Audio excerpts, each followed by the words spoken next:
En estos momentos se está llevando adelante en China el encuentro de cooperación de Shanghái, del cual están participando, entre otros, el presidente Vladimir Putin, y habla efectivamente de cuáles son los ejes de el espacio multipolar que se va generando no solamente a través de los BRICS, sino a través de una nueva gobernanza mundial, como acaba de proponer Xi Jinping.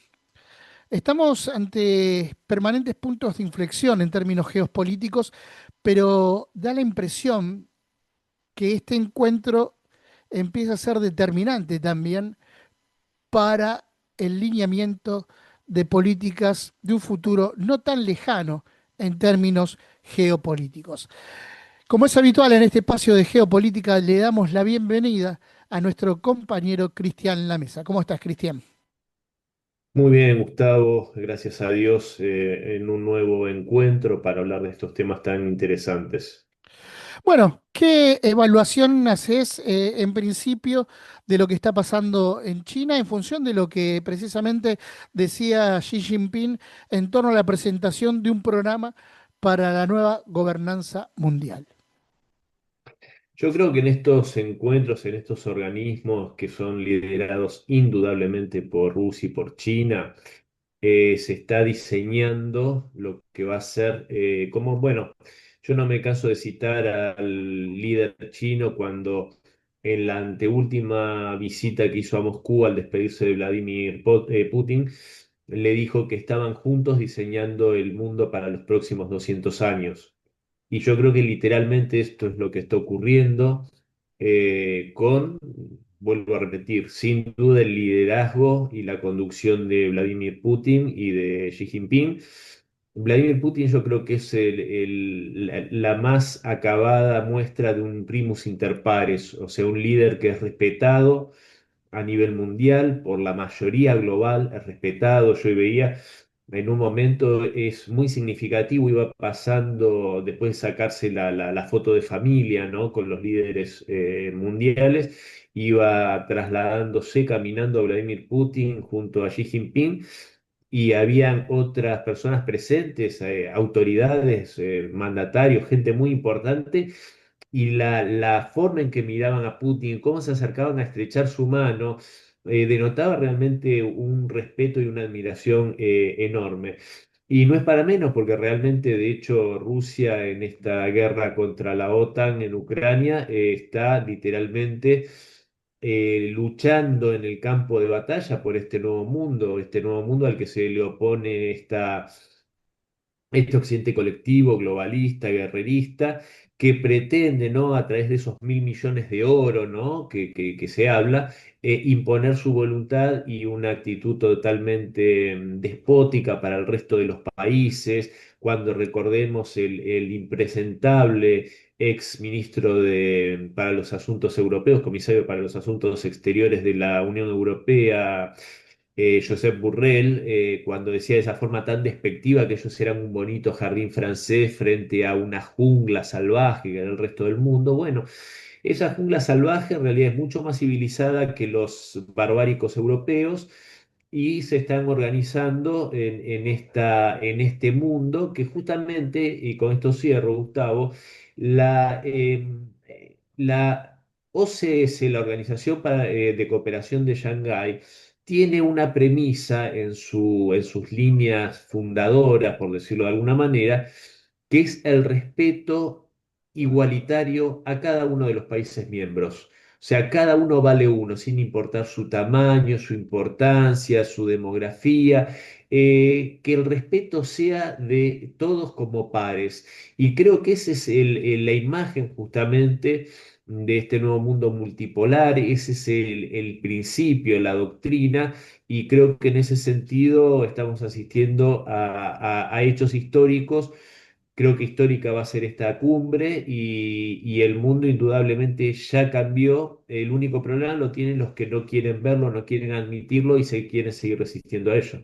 Bueno, en la última semana, distintos informes daban cuenta de la crisis que están atravesando en términos internos y externos tres países claves para lo que implica el eje globalista, ¿no? Gran Bretaña por un lado, Alemania por el otro y Francia. Atraviesan una profunda crisis económica, social y política en función de lo que implica también su propio posicionamiento geopolítico y cómo la ayuda a Ucrania los termina deteriorando hacia adentro en función de romper alianzas estratégicas que le permitían, inclusive a países como Alemania, poder ser potencias en la región al menos, y hoy eso lo lleva a una decadencia en estos términos. Sí, totalmente. Ahí es cuando no se explica el ser tan autodestructivos, sino es en función de seguir una agenda que es ajena a sus pueblos, que no es la agenda ni del pueblo alemán, ni del pueblo británico, ni del pueblo francés, sino que son las agendas de los que los mandan a ellos, como la banca Rothschild, que es la que dirige a Macron, como Maersk, que es un hombre del fondo de inversiones BlackRock. Tan metido también en todo esto la Open Society y esas ONGs nefastas. Y obviamente que lo que a mí, ¿sabes qué me llama la atención, Gustavo? Cómo el pueblo, fíjate que es un trabajo lento, pero es muy efectivo, cómo van trabajando la idiosincrasia de estos pueblos, cómo lo fueron trabajando durante décadas, diluyendo su sentido nacional, el patriotismo, diluyendo todo esto, quitándoles identidad para finalmente convertirlos en esto que son, en poblaciones eunucas que realmente no atinan ni a defenderse a sí mismos. Y vos fijate que y cómo son dominados por una retórica mentirosa que demoniza a Rusia y por otro lado, por ejemplo, en Alemania, eh, le dicen a la gente que la única fuerza política que yo conozco que se opone a estas políticas, que habla de retomar los vínculos con Rusia, de oponerse a esta guerra. A ver, Merz le dice a la gente de su pueblo que va a tener que abandonar el estado de bienestar porque ya no tienen una economía que pueda sostenerlo, al mismo tiempo que le promete 7.000 millones de dólares al año de subvención a Ucrania, cosas que no se comprenden. Y ese partido que defiende los intereses de los alemanes, que es AfD, Alternativa para Alemania, lo tildan de neonazi, de ultraderecha y de cuantas cosas más, que realmente si fuera tan así, yo no comprendo cómo la líder de ese partido es una mujer lesbiana que está casada con otra mujer, con una mujer que es una directora de cine de Sri Lanka, si no me equivoco. Entonces eso no da muy con el aspecto de una gente de ultraderecha, ultraconservadores, fascistas.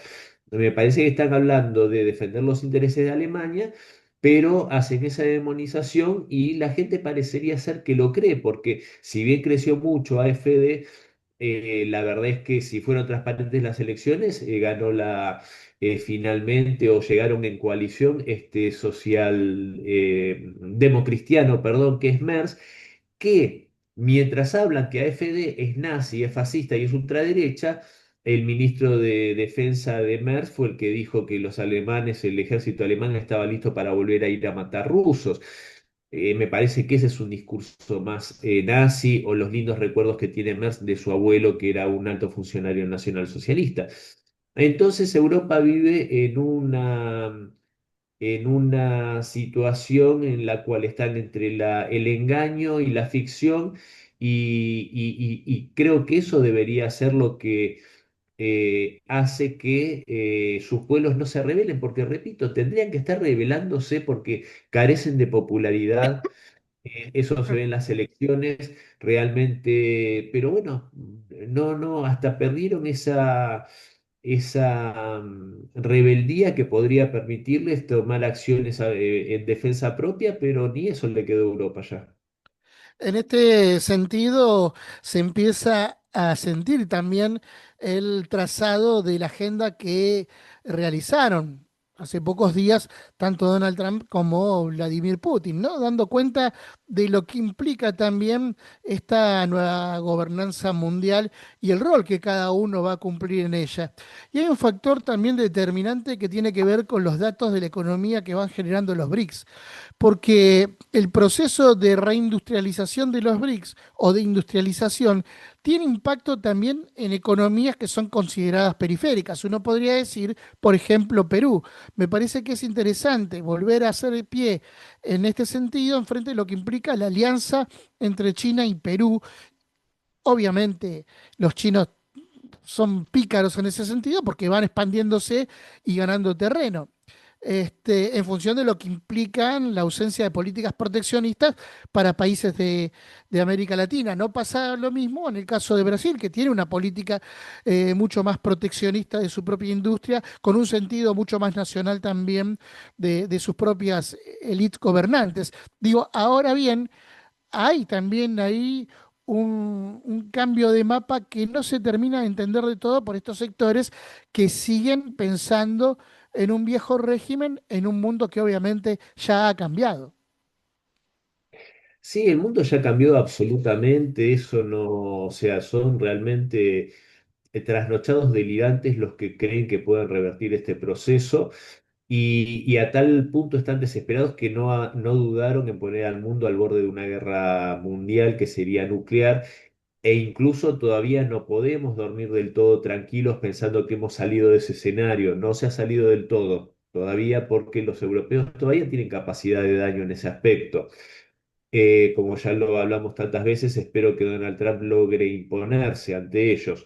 Pero sin duda todo este proceso globalmente, yo soy muy optimista en la mirada si termina encauzándose de una forma eh, positiva, derrotando estos globalistas guerreristas, porque lo que vos acabas de mencionar respecto de Perú es súper importante, porque todo esto incluso va a forzar a una reelaboración de estrategias por parte de Estados Unidos, creo yo. Por lo menos por parte del Estados Unidos de Donald Trump. Si se impone el proyecto MAGA, si Donald Trump termina siendo la sucesión de Trump está a cargo de J.D. Vance, que creo que es el que, por lo menos todas las veces que yo lo he escuchado hablar, realmente tiene un discurso muy coherente y yo creo que muy auténtico. Entonces, dentro de ese modelo, ¿no? Y dentro de este mundo, incluso Estados Unidos va a tener que sí o sí necesariamente revisar sus políticas para con los demás países e incluso para con los países de nuestra región. Porque, ¿de qué forma entró China en Perú? Con un proyecto de ganar-ganar. Ujú. ¿De qué forma se consolidó en África? Del mismo modo, China. Rusia, ¿qué le ofrece a sus socios y aliados y amigos? Les ofrece acuerdos mutuamente beneficiosos, como siempre dice el presidente Putin. Le ofrece una amistad que va a ser sólida y se va a mantener, como lo está demostrando incluso en la situación en Venezuela, en esta especie de paso de comedia que está dando Donald Trump ahí sí haciendo un desatino a mi modo de ver, pero fíjate la firmeza con la que, del mismo modo que tienen un excelente trato Donald Trump y Vladimir Putin y tienen un acuerdo respecto de Ucrania que no se está pudiendo cristalizar por la resistencia justamente de Kiev y de los europeos, pero al mismo tiempo le puede decir a Venezuela se la respeta y es un aliado y un socio de la Federación Rusa. ¿Entendés? O sea, en ese sentido, el mundo hoy tiene un escenario mucho más claro. Y Donald Trump, que me parece que un poco esto que está, me voy un poco, pero vuelvo, esto de Venezuela, yo creo que lo está haciendo un poco para conformar a sus neoconservadores, como justamente no es un dato menor que Marco Rubio es un neocon y es el secretario de Estado y consejero de Seguridad Nacional, personajes como Ted Cruz, entonces me parece que les tiro un caramelo de madera con esto de Venezuela para que se entretengan, para que estén conformes mientras se soluciona lo de Ucrania. No creo que vaya a pasar a mayores, pero sin duda. va a tener que revisar también esa política. Esa política ahora está mostrando músculo, está mostrando que en el Caribe él puede mandar 7 barcos, creo que son 7 navíos, y mostrar presencia y decir, esta es mi zona de influencia. Señores, acá Estados Unidos pisa fuerte. Eso está haciendo hoy. Pero va a tener que revisarlo porque aunque haga eso, ya no está tan bien visto como hace años, ni los golpes de Estado, ni las revoluciones de colores, ni invadir abiertamente un país. Los tiempos han cambiado, tampoco creo que sea el estilo del todo de Donald Trump, sinceramente no creo que sea su estilo. Entonces va a tener que, por eso decía yo la mirada positiva, porque esto va a llevar a relaciones mucho mejores, más sanas y más auténticas entre los países y a riesgo que incluso este Estados Unidos de Donald Trump también se va a tener que sumar a eso. No digo que se va a convertir en una abuela generosa y cuidando a los nietos y haciendo todas Sí, las se cosas bien. entiende. No estoy diciendo ¿Mm? eso, pero sí por conveniencia propia va a tener que ir más a también eso de ganar, ganar, que sería parte muy inteligente, porque nuestra región, paradójicamente, a pesar de todo el daño que ha hecho Estados Unidos, vos lo sabés al igual que yo, que tiene todavía muchos fanáticos, mucha gente que sigue Ujú. deslumbrándose mirando al norte. Bueno, puede tener amigos, pero va a tener que ser más generoso. En esta crisis que sufre Occidente, que es una crisis, y esto es una opinión muy personal, civilizatoria, ¿qué función va a cumplir también el capitalismo? ¿Hay un reordenamiento del capitalismo en función del desplazamiento del capital financiero? ¿Hay un reacomodamiento en ese sentido? ¿Qué pasa con las oligarquías tradicionales o qué va a pasar con esas oligarquías tradicionales que son las que efectivamente han ostentado el poder durante todo este periodo? Porque efectivamente si uno habla de una nueva gobernanza, si se mira el resurgimiento de Euroasia, donde va a estar el foco de atención tanto político como económico, geopolítico, corrijo, o geoeconómico, digo, bueno, allí hay también una discusión en torno a qué tipo de capitalismo se viene a nivel global y qué rol se va a cumplir en función de lo que implique ese ordenamiento también económico. Mira, el tema este que planteas es fundamental. Tal vez es el más importante que hemos hablado hasta ahora. ¿Por qué? A ver, yo recuerdo lamentablemente, bueno, espero que no traiga problemas al canal, pero cuando la expresidenta Cristina Fernández de Kirchner dijo en un discurso que el capitalismo había demostrado ser el modelo más eficiente en la historia de la humanidad en la producción de bienes y bla, bla, bla, bla, eso es un dislate tremendo, eso es un error conceptual horrible y aparte colisiona con la realidad de ver que China, un país comunista que tiene economía planificada, intervención en todos los aspectos de la producción y de la vida, no hay empresa privada multinacional en China que no tenga al Partido Comunista observando y siendo parte del directorio. Entonces, el capitalismo ha demostrado ser el sistema más caótico, el sistema en el cual se desperdician mayor cantidad de fuerza y de energía, porque se pone a competir entre sí a fuerzas que podrían sumar esfuerzo. Eso de que no me sale ahora la palabra, pero que lo que genera más avances y producción es no es avaricia la palabra, pero bueno, es Acumulación, similar. ¿La? la acumulación, No, pero no importa. Tus oyentes, nuestros oyentes seguro que ya lo entendieron. Eso que incentiva el capitalismo, que es esa voracidad que tiene en sí mismo, ¿no? No, eso hace desperdiciar fuerzas. Lo mejor es el Estado organizando a las fuerzas productivas, eso lo sabemos. Entonces, vos fíjate una cosa, el principal país capitalista del mundo ha sido los Estados Unidos. Eh, y los Estados Unidos, después del crack del 29, que fue producto del capitalismo, de ese capitalismo totalmente desbocado, el presidente Roosevelt, que vos sabés mi fanatismo con el presidente Roosevelt, que para mí fue el mejor presidente de la historia de los Estados Unidos, tuvo que legislar para encauzar al capitalismo y controlarlo. Encauzar el tema bancario, en qué podía estar, en qué no podía meterse, regular para que no volviesen a hacer el mismo desastre que hicieron cuando fue el crack del 29. ¿Y cuándo creció exponencialmente Estados Unidos? Bajo un capitalismo de Estado, controlado por el Estado, que fue lo que ideó y la arquitectura que creó Franklin Delano Roosevelt. Ahora bien, después con el neoliberalismo, Reagan y todo eso, esa desregulación brutal que se hace posteriormente, si no me equivoco, los Clinton fueron los que terminaron derogando esa ley que había hecho Roosevelt para controlar el tema bancario. Unos minutos después fue lo de Lehman Brothers, pero un ratito después. Y ese capitalismo, vos fíjate que el Sí, mismo, de alguna salvedad ahí, con Barack Obama saliendo a socorrer inmediatamente a los bancos, es decir, al capital financiero, ¿no?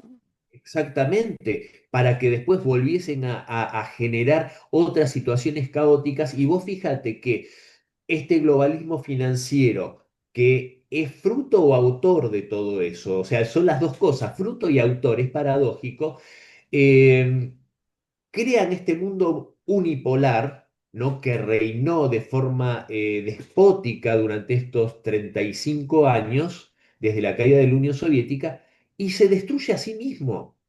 Porque el mundo unipolar se destruyó a sí mismo. Porque ya era intolerable, eso lo dijo Putin con una mente preclara en 2007, no me canso de decirlo, en la conferencia de seguridad en Múnich, cuando avisó que este sistema era incluso nocivo para el que ejercía el poder.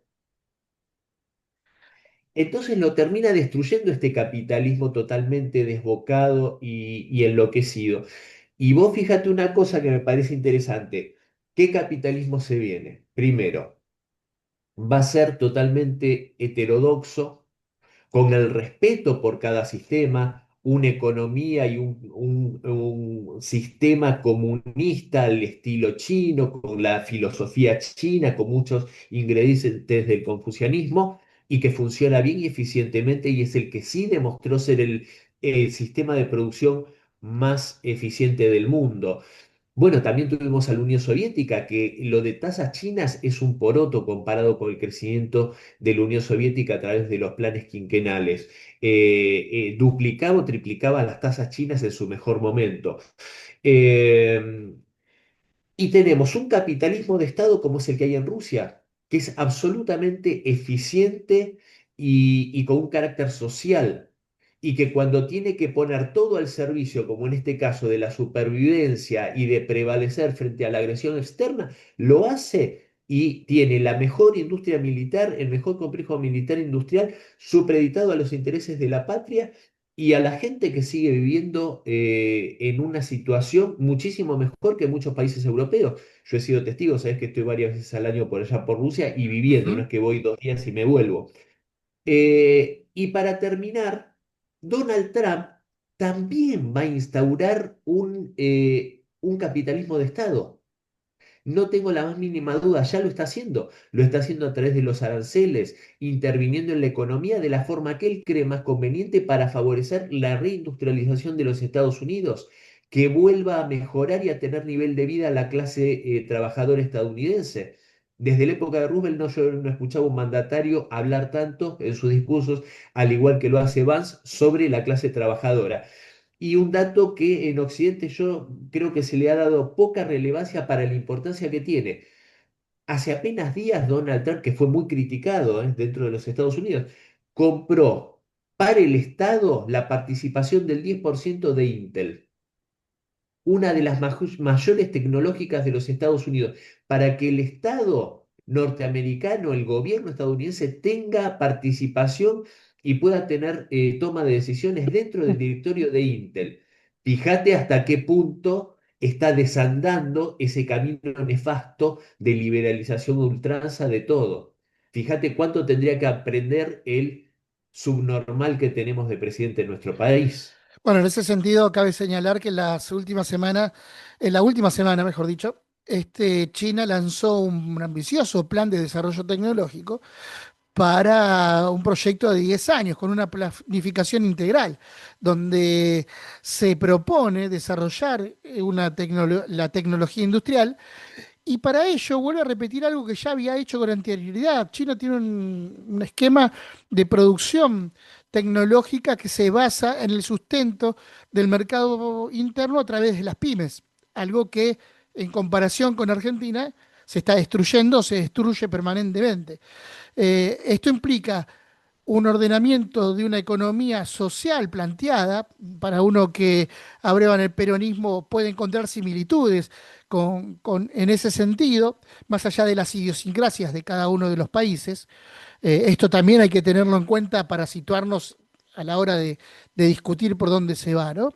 Entonces, esto refleja también, y precisamente tomando esto último que decías, ¿no? Porque vemos cómo los BRICS empiezan a hablar de modernización, incluyo a Brasil también, que es parte de los BRICS, y son países que modernizan su estructura productiva en torno a las necesidades que demanda tanto el mercado interno como el mercado externo, esta reformulación del sentido del capitalismo, y cómo como países como Argentina vuelven a sumirse en un estado neocolonial donde va a quedar demasiado atrasado respecto a lo que pasa al mundo, porque esto refleja de cierta manera la ignorancia que hoy tiene quien nos gobierna con respecto al mapa internacional. No alcanza con decir que se alinea con Estados Unidos o con Israel si en función de ello no hay un programa estratégico. De lo contrario, volvemos a subordinarnos a los mandatos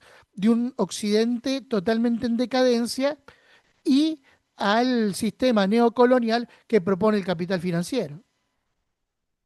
Sí, absolutamente. Lo que está pasando en nuestro país es realmente dramático porque yo quisiera que lo llame. Yo sé que Donald Trump tiene una agenda muy ocupada y obviamente lo que menos tiene tiempo de atender a Javier Milei, pero que lo imite un poco a Donald Trump, por favor, porque realmente no tiene absolutamente nada que ver. Hoy Milei está haciendo tal vez una más, tal vez no, está haciendo una figura más del globalismo, aunque vaya a Davos y diga, porque Milei es un poco la disidencia controlada, ¿no? Es como que a ciertas cosas que ya son insostenibles del globalismo, cosas que tienen que ver incluso con lo estético, con esto de meter las agendas, eh, esas agendas arbitrarias y exageradas y descabelladas muchas veces que tienen que ver con las minorías sexuales, que tienen que ver con el ambientalismo, que tienen que ver con el separatismo, con fomentar separatismos a través de lo que se le llama indigenismo. Acá tenemos gente